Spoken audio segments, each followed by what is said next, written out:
Chers auditeurs, Dear listeners, bonjour. welcome to Comme d'Archi Podcast Season 7. Saison 7, dans le monde fascinant des architectes. And in the architectural projects. Je suis Anne-Charlotte Deponte, passionnée d'architecture et docteur des universités en histoire de l'archi. I am one of the spokespersons of Anne-Charlotte, who is a PhD in architecture history. Merci Thank you d'être avec moi aujourd'hui. to be with us today. Et And maintenant, now, lundi en français, place au talent. and Wednesday, let's talk projects. In English, of course.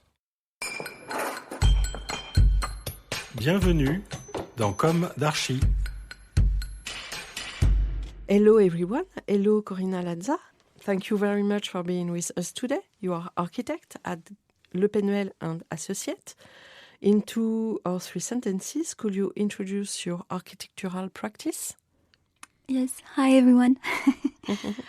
So, Penhuel Associés is a Paris-based architecture office. Our work is defined by diversity, a strong commitment to educational facilities, and the development of new architectural practices. Our office was founded in 1993 by Gaëtan Penhuel, and it has grown into a dynamic practice of around 20 architects and designers. Over time, we developed a very broad portfolio with projects including housing, whether collective or individual, offices, cultural and sports facilities, healthcare buildings, hotels, and urban planning. We don't limit ourselves to a single typology or architectural style. Instead, diversity is at the core of our practice. We see each project as an opportunity to learn and form a new program, a new context. Okay. And now could you tell us about your projects? 2 projects? Of course. I would say in a broader sense, we design many different types of buildings, and solutions developed in one project often influence others. For example, ideas coming from housing or urban projects can inform the design of schools and vice versa. Rather than repeating the same architectural language, we adapt our approach to each situation, which allows us to remain flexible and experimental. Within this wide range of projects, educational architects holds a particularly important place. Schools, sports and educational complexes represent a major part of our work. Schools are not just functional buildings meant to host classrooms. They are places where architecture directly affects learning, social interaction and everyday life. One of the recurring ideas in our school projects is the importance of collective and shared spaces. Instead of designing schools as a series of closed classrooms connected by long corridors, we often create interior streets, central halls, or large shared spaces. These areas become places for meeting, informal learning, and movement. Circulation itself becomes an active part of the educational experience. Another key aspect of our approach is the relationship between the school and its environment. Many of the educational buildings are designed to be open to the neighborhood. Facilities such as libraries, sports halls, or multi-purpose spaces can often be used outside school hours. This turns the school into a civic building closely connected to its urban and social context rather than an isolated institution. Environmental quality is also central to our educational projects. We pay particular attention to natural light, ventilation, and outdoor spaces. Courtyards, gardens, and terraces are frequently integrated into the design, offering students spaces to go outside and stay connected to nature. These choices are not only ecological, but also educational, as they contribute to comfort, well-being, and concentration. Beyond schools, our work in the fields such as housing and mixed-use projects also reflects a desire to develop new architectural practices. In housing projects, we explore questions of density, collective living, and flexibility. Alongside new constructions, rehabilitation projects form another important chapter of our work. In a city like Paris, where space is limited and the built fabric is dense, working with existing buildings becomes a critical architectural challenge. We approach rehabilitation not as a constraint, but as an opportunity to reinterpret and extend the life of existing structures.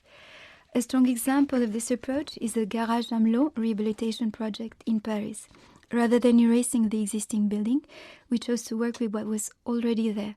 The project focuses on transformation, adaptation, and reuse, responding to contemporary needs while respecting the original structure and urban context.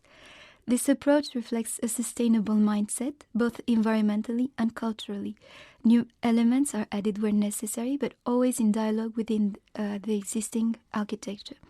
The goal is not to create a radical contrast, but to reveal new qualities of the building and improve its functionality, comfort, and relationship to the city. This careful balance between preservation and transformation is a recurring theme in our agency's rehabilitation work. The way we work, the way our office works is also important to mention. The design process is collaborative and multidisciplinary, involving engineers, landscape architects, and environmental consultants from the very beginning. This allows us to integrate technical, social, and ecological issues directly. Sustainability and environmental responsibility are central to our approach. We emphasize reducing the carbon footprint of our projects by carefully selecting materials that respect both the environment and the building's life cycle. This includes considering the potential for reuse and local sourcing wherever possible. A notable example of this is the Simone Veil School Complex in Tremblay-en-France, where we use locally sourced natural materials, such as load-bearing stone from nearby quarries, raw earth, and timber. These materials not only enhance the building's performance, but also contribute to its aesthetic and environmental quality. What really characterizes Le Penhuel Associés is the balance between concept and pragmatism. Our buildings are designed to be precise, contextual, and adaptable. They are envisioned as evolving frameworks able to integrate future transformation in use, educational practices, and social requirements.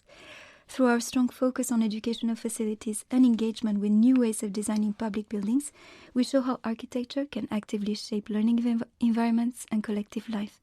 Our work demonstrates that architecture is not only about form, but about creating spaces that support human interaction, education, and long-term adaptability. Thank you very much, Corina. You're welcome.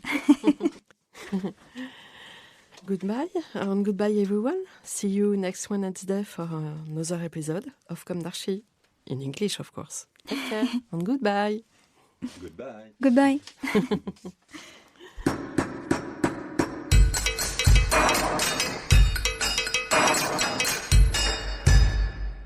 Thank you for listening. Don't forget to tune in to our previous content on Instagram at Comme d'Archi Podcast. If you like it, make sure to promote the podcast by giving it 5 stars on Apple Podcast and adding a comment, or on any of your favorite podcast platforms.